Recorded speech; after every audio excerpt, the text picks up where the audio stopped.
Alors bonjour à tous et bienvenue dans cette vidéo. Aujourd'hui on va parler du PEA.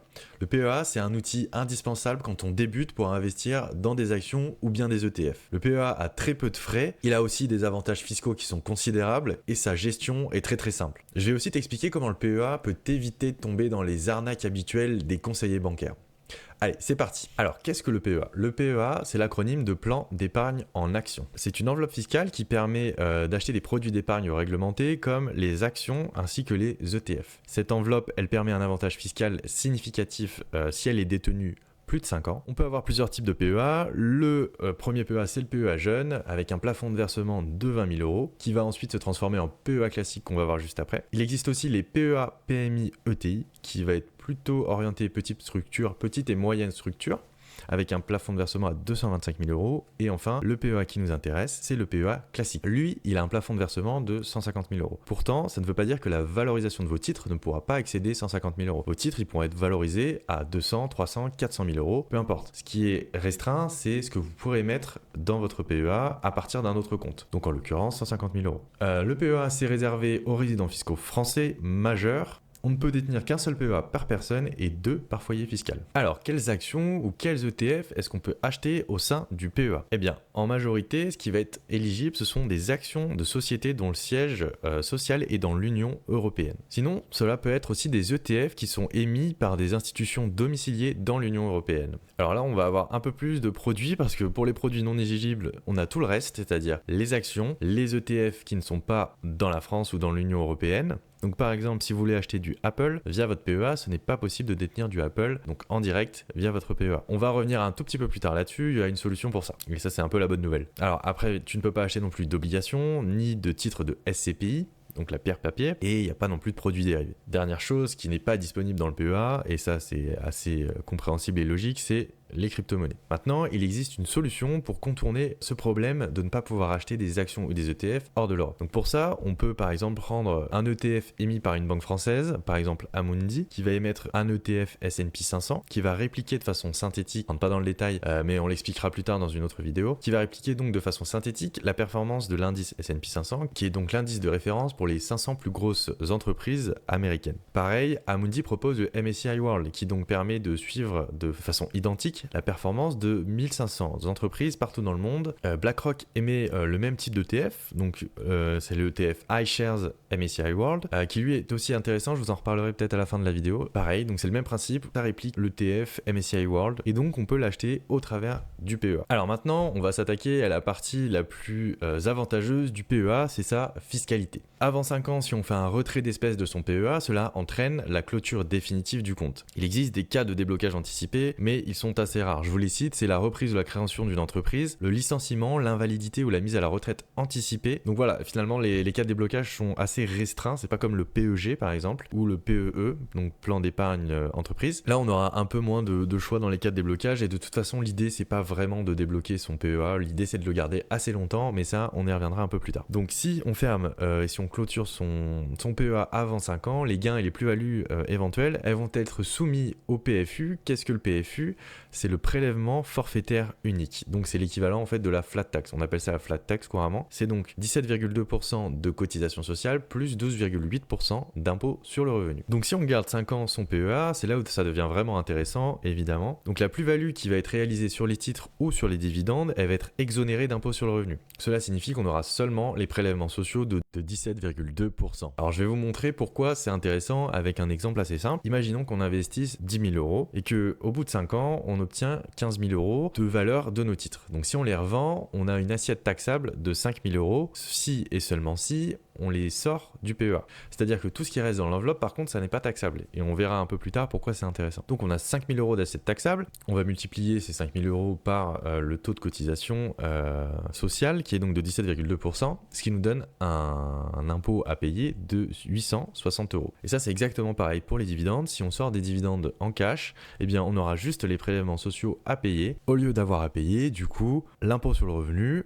de 12,8% ainsi que les prélèvements sociaux de 17,2% qui sont donc inclus dans le prélèvement forfaitaire unique pour un total de 30%. Donc ça, c'est si on reste bien sûr plus de 5 ans investit dans le PEA et qu'on sort de l'argent de ce PEA. Évidemment, je précise aussi que l'assiette taxable, elle est en fait équivalente à la plus-value qu'on a réalisée. Pour que tu te rendes bien compte, si on avait été taxé au barème de la flat tax, on aurait donc été taxé à 30%, ce qui aurait donné 1500 euros d'impôt sur les 5000 euros. Donc là, on est quasiment du simple au double en fait. Donc c'est pour ça que c'est hyper intéressant le PEA après 5 ans. Alors maintenant, on va parler de la stratégie d'investissement. Alors déjà, ce qui est hyper important à faire, c'est de mettre en place un virement automatique qui va de ton compte courant à ton PEA, et ce tous les débuts de mois. Il faut en fait exclure l'argent que tu veux investir de ton budget mensuel, et il faut que tu n'aies pas à le faire et à le réfléchir. Il faut que ce soit automatique. Ça va te permettre d'exclure automatiquement en fait l'argent que tu veux mettre sur ton PEA tous les mois et donc ne pas le dépenser. Une fois que tu auras fait ce virement, tu auras l'argent donc sur le compte espèce de ton PEA, et là tu vas pouvoir investir sur des ETF ou bien des actions. Tu peux faire un peu de stock picking en fonction de tes aspirations et aussi en fonction de tes convictions personnelles. Alors il n'y a pas de montant minimal pour investir, on peut investir à partir de 5 euros par mois. Il existe un ETF MSCI World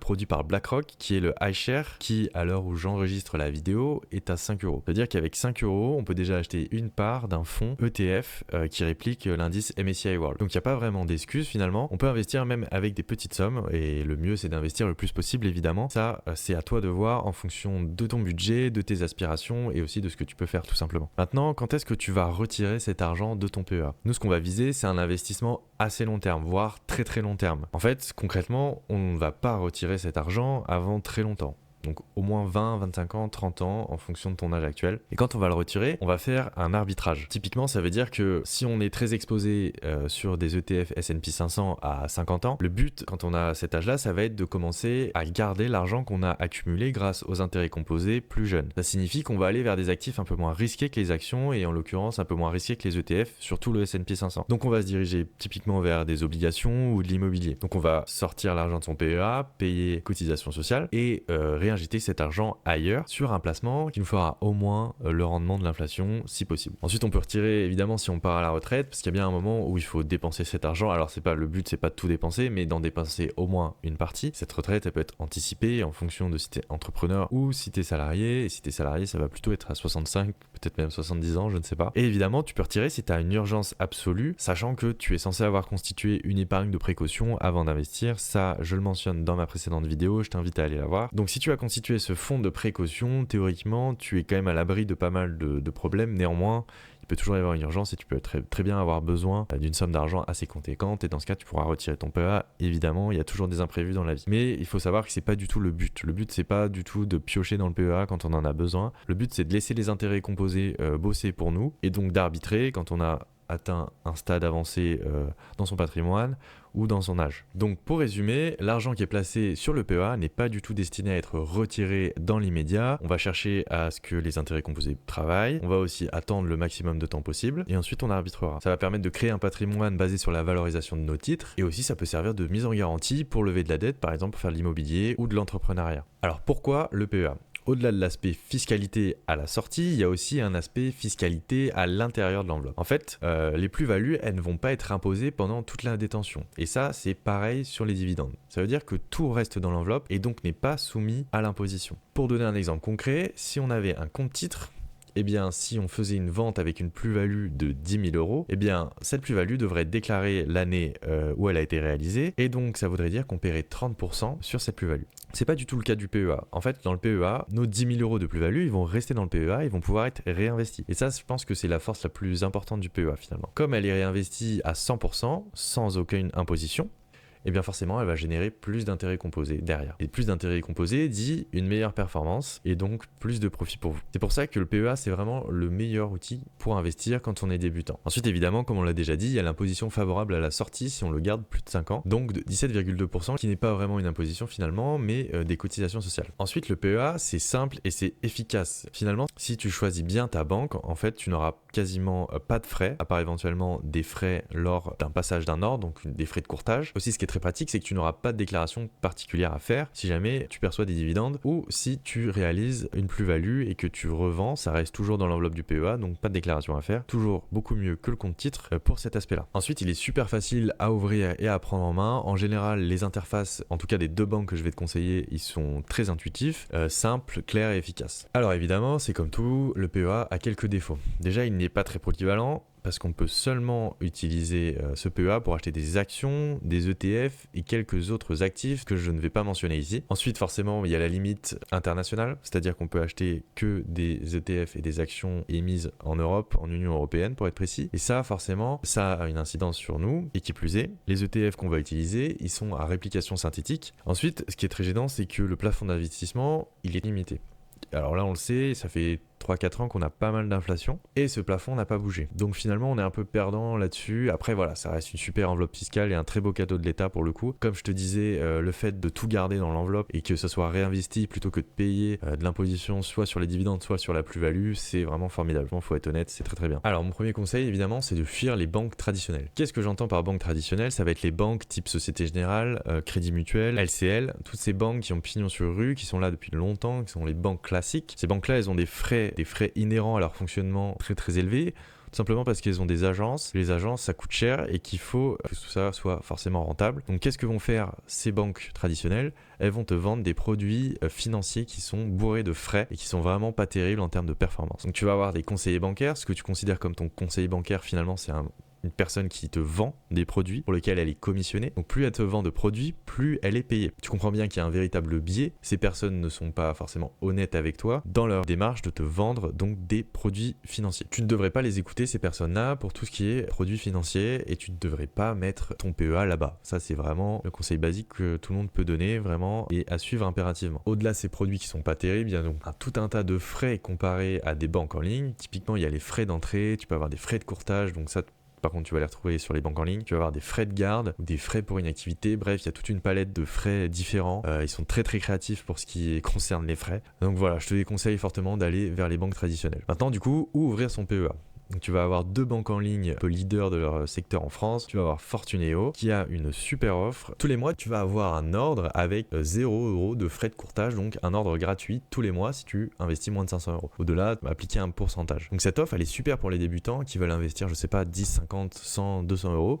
Tous les mois, tu peux mettre 200 €. Et ça va te coûter 0 €. Donc c'est vraiment super. Si tu couples ça à des ETF avec des faibles frais, comme c'est la plupart du temps le cas sur les ETF, et ben tu as quelque chose qui va être très performant parce que très peu de frais. Deuxième banque, ça va être Boursorama. Là, tu vas avoir des frais de courtage gratuits pour tous les ETF iShares qui sont les ETF émis par BlackRock.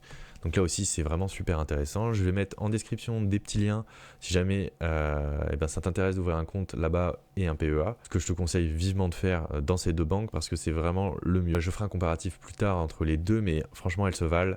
Après, il existe d'autres alternatives, type Bourse Direct. Alors là, c'est vraiment pas cher non plus. Par contre, les avis clients sont assez mitigés.